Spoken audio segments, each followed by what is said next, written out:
Ethan sat on the worn-out wooden bench outside his small apartment, staring at the city skyline. Ever since he was a child, he had dreamed of becoming a renowned architect, but life had not made it easy.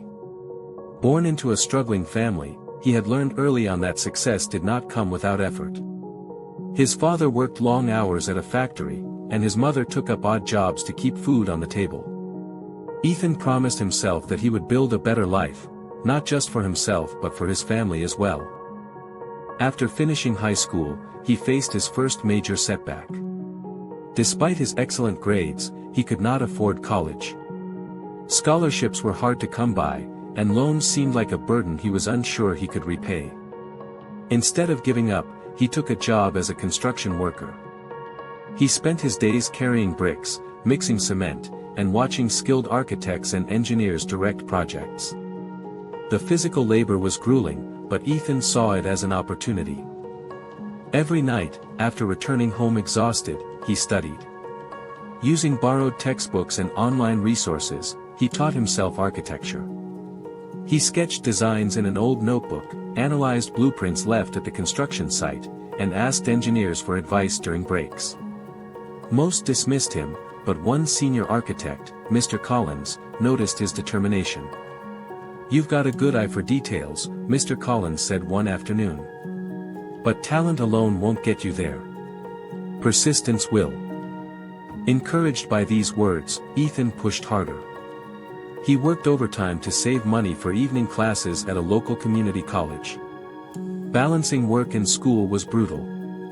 There were nights he fell asleep with his face buried in his books, only to wake up before dawn for another long shift. His body ached, his mind was tired, but he refused to give up. 2 years later, he completed his associate's degree in architecture. It was a small step, but it opened new doors. With Mr. Collins' recommendation, he secured a junior drafting position at an architecture firm. It was not glamorous. Most of his tasks involved correcting minor errors on blueprints or organizing files, but he took every opportunity to learn. He studied every project, asked questions, and refined his skills. Yet, success was still far away. His colleagues, mostly from prestigious universities, doubted him.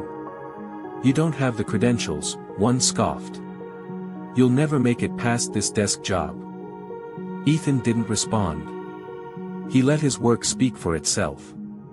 Late nights and weekends, he worked on independent designs, improving his portfolio. He entered small competitions, often losing, but each failure taught him something new. One day, a major project was in crisis.